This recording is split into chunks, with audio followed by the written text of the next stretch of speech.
We've got Jaime Gaskin, CEO of the United Way of Genesee County. And Jaime, we appreciate you taking the time to talk to us today. Welcome back to the program. Thanks a lot, Jason. Really happy to be here to talk to your listeners. Well, we kind of did a little bit of a rundown during the break, but you know, United Way of Genesee County, we've talked always in the past about the work that you guys do in Genesee County, helping those in need. And in fact, when we get away from the water crisis, we're going to talk about the income tax preparation that you guys are offering now.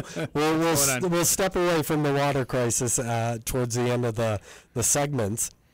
But, you know, the cynic in me, and I told you during the break that you've got a lot of money coming into Flint right now. And you know, I've seen some of that kind of being directed at the United Way of Genesee County. And that's one of the main reasons I wanted you in here, was to kind of talk about how some of that money is being pledged. Has it been released yet? That sort of stuff. So let's talk. I mean, because some of the numbers I've seen are different than the numbers you told me during the break versus what you've raised and what's pledged. So let's talk about what you've raised first. Hey, Jason, and I'll get to that, but I want to say one other thing. You know, I live in the city of Flint, and I have my son on the weekends. This is personal. My son won't take a shower in the water. Okay. He's scared to brush his teeth. You know, we pour bottled water over our toothbrushes, and, you know, I live here.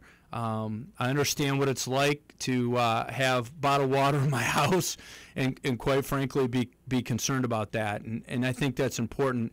The people working on this problem here locally, there are hundreds of people, really thousands of people, but a lot of people I know that live here and are experiencing this at the same time as everybody else. But so let's talk about the money, the questions you're asking. Actually, before we go into the money, and I appreciate you saying that, are you guys doing anything with the bottled water donations? I mean, because we see people all the time. I mean, there was a rapper entertainer here Friday evening at one of our stations in the building.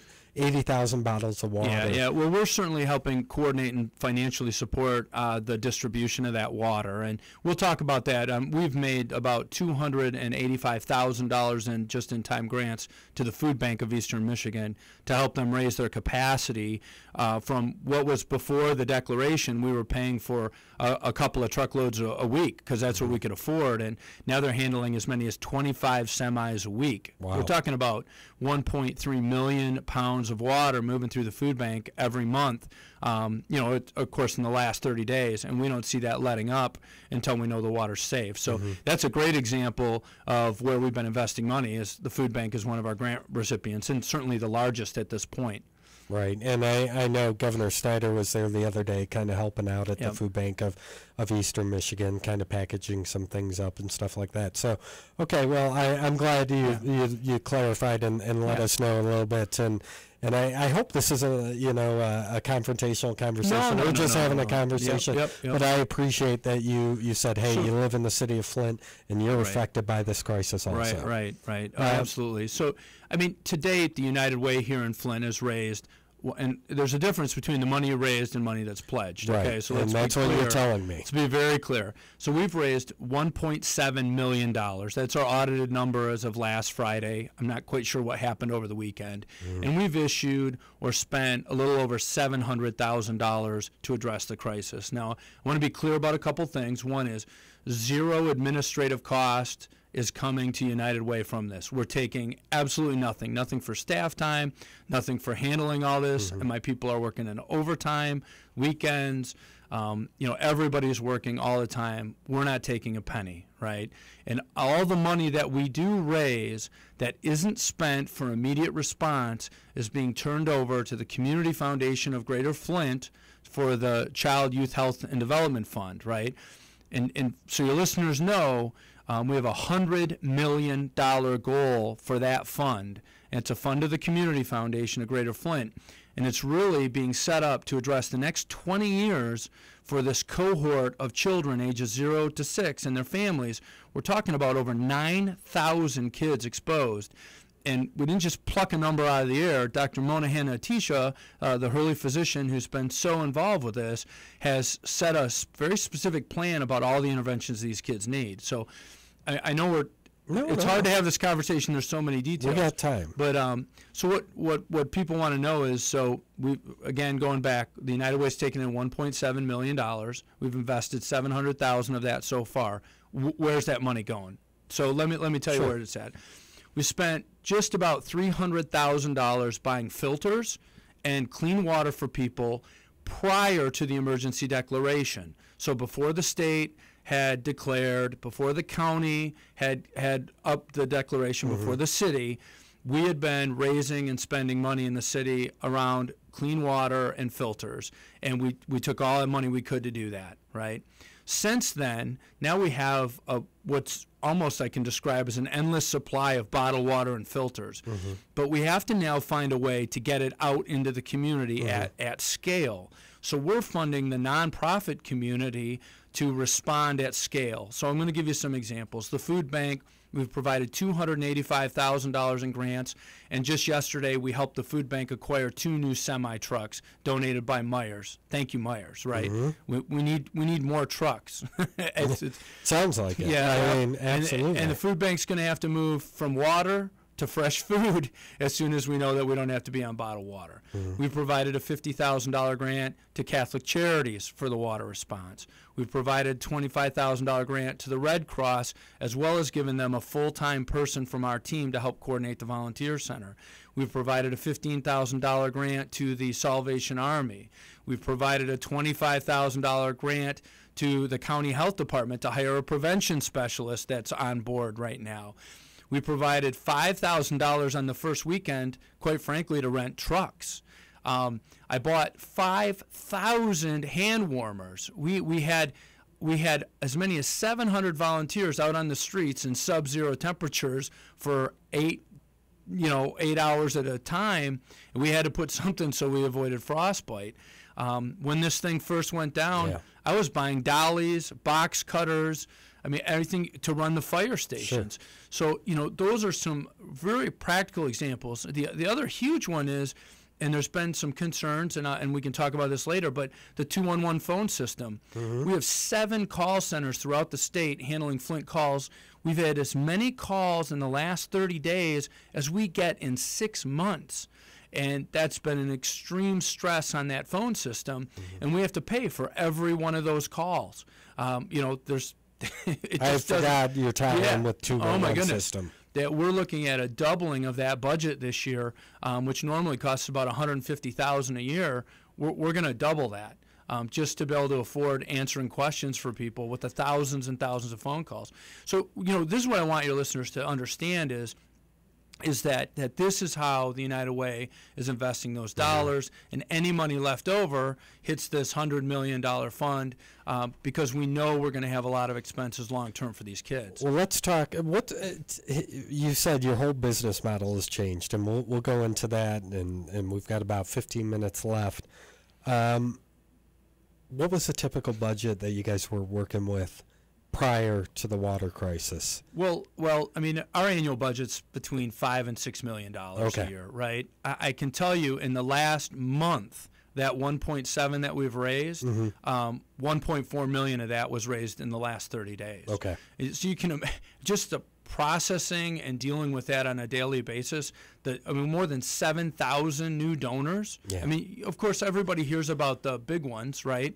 But most of the at least half the donations are made by people sending $5, $10, $20. No, I gotta tell you, if I were someone making a donation, and I'm looking at all these things, the one that would stick out to me would be the United Way, because of your history and what you've already done here and your recognition.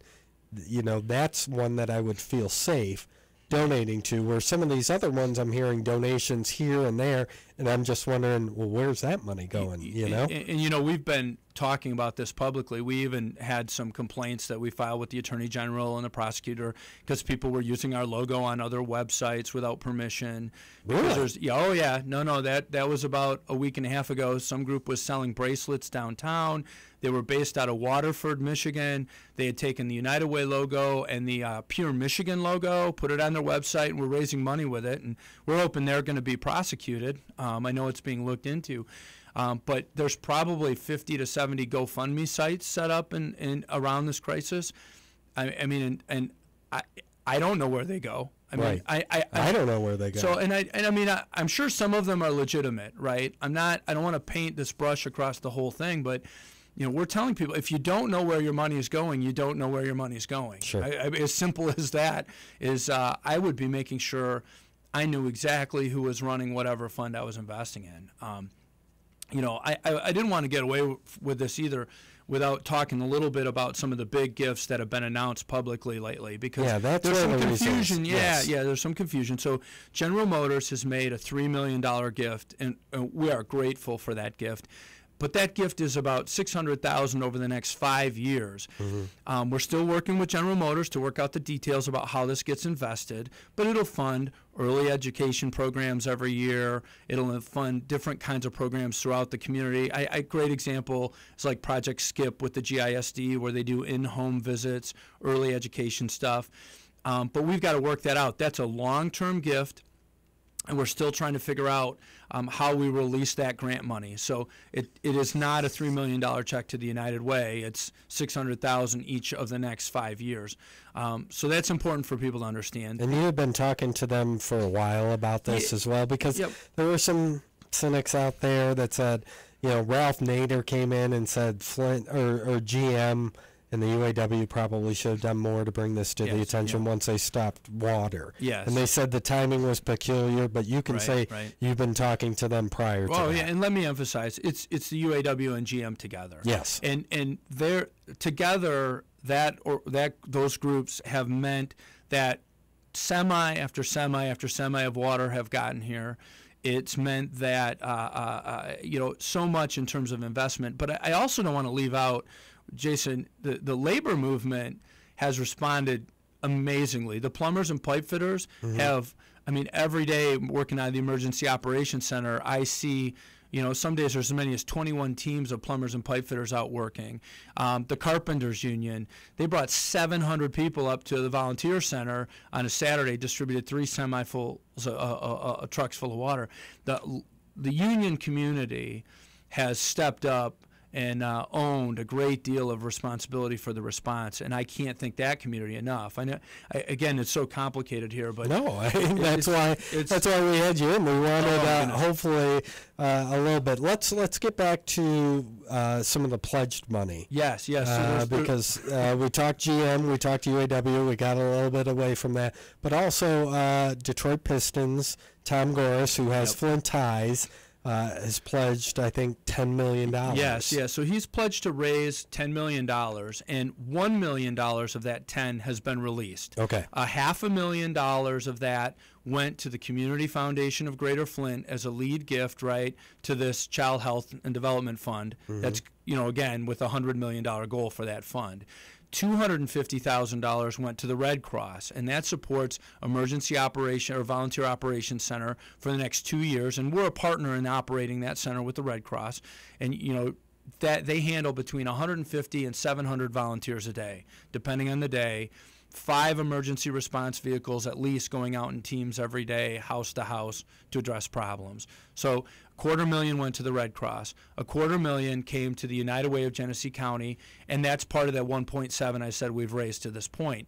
The day we got that $250,000, we made a $200,000 commitment, the check the same day to the food bank to go again with the $285,000 we'd committed, and we made a $50,000 commitment that same day to Catholic Charities. So as soon as that money hit our door, it went right out.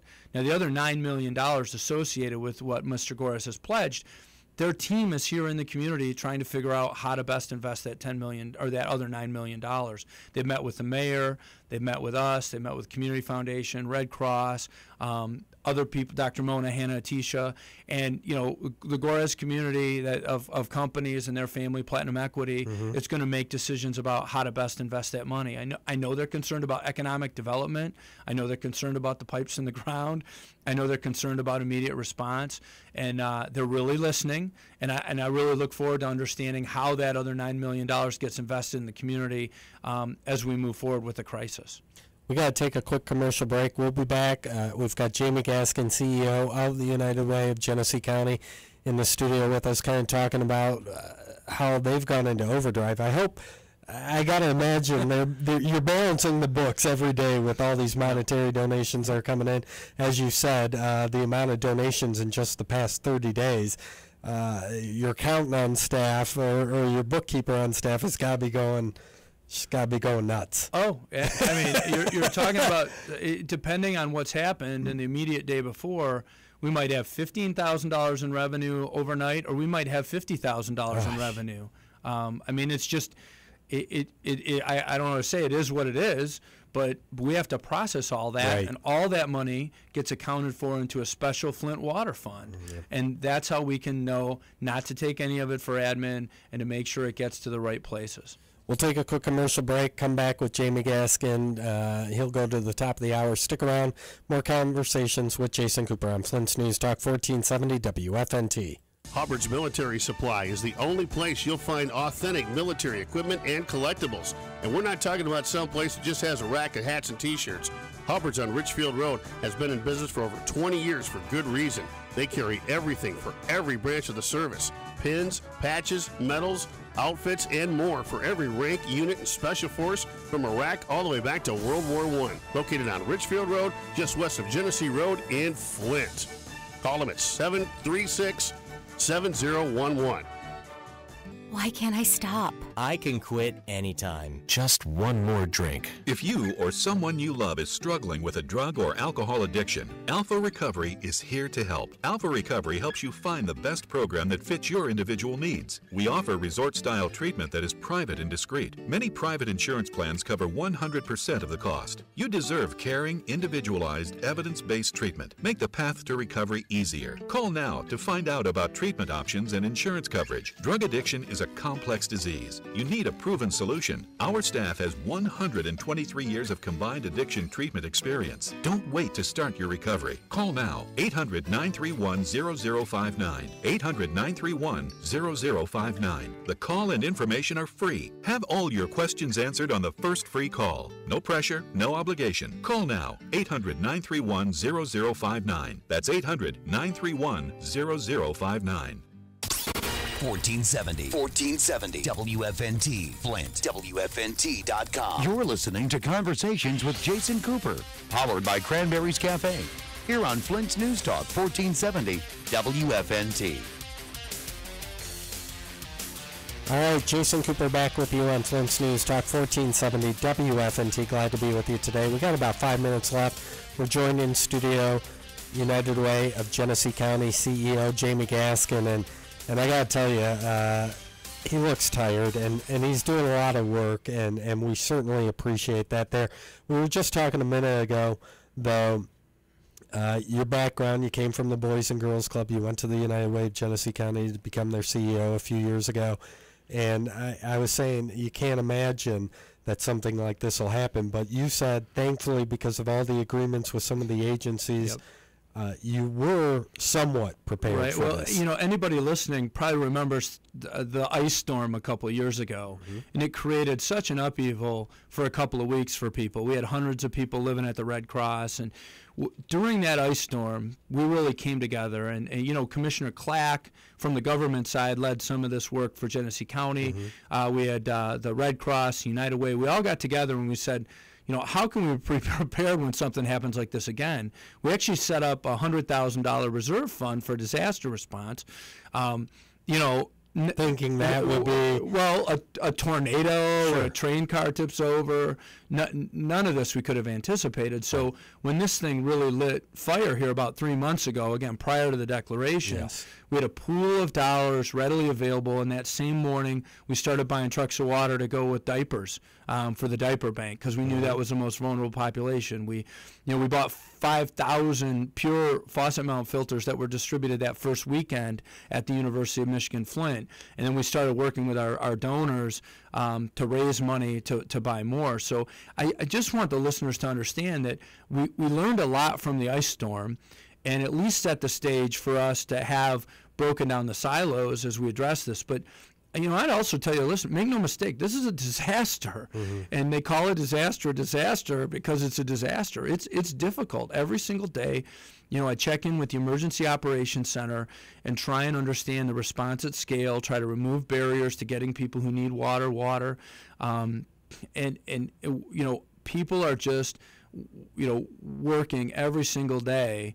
That Operations Center is open 7 days a week. It's open until 8 or 9 at night. It opens early in the morning, and there's teams of people trying to make sure people have access to clean drinking water, trying to get this recycling thing worked out. I know that's been kind of cranked up over the last few days. You want to mention something about that? Yeah.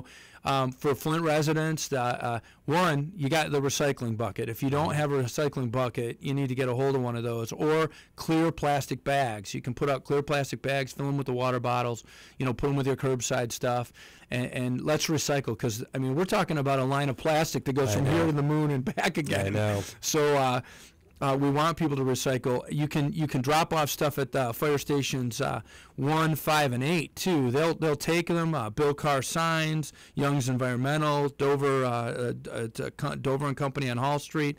There's a number of locations that you can drop off the recyclables if you're kind of overwhelmed with it. But let's keep this off the street. We don't need another disaster to follow this disaster with plastic water bottles floating around for the next decade. Now, we got about a minute left. I want to take you away from the water crisis for a moment, because I'm sure you're thinking about that 99% of the time, 100% of the time, but you're also doing some things to help those in need. It's income tax time. Yes, and so for those of you that, calling 211 is the answer for that too, to find out where the income tax sites are. But this is a time when people need some help getting their income taxes done, and we have income tax clinics around the city that you come in, you work with a volunteer, you get your income tax filed. It won't cost you anything, right? And you'll get that return. You won't have to pay $200 or $300 that quite frankly many low-income families need to get through the day. So we really want to encourage people to go out and take advantage of that service as well. Jaime Gaskin, CEO of the United Way of Genesee County, thank you for coming in. Thank you for everything that you're doing, and hopefully we can get some future conversations. Anytime, Jason. I'll be happy to come in and answer any questions that I can. All right, folks, that's going to do it for me today. Again, thanks again to Jaime Gaskin, United Way of Genesee County CEO. He's stressed, and he's doing a great job, and we appreciate him and the United Way for all that they're doing.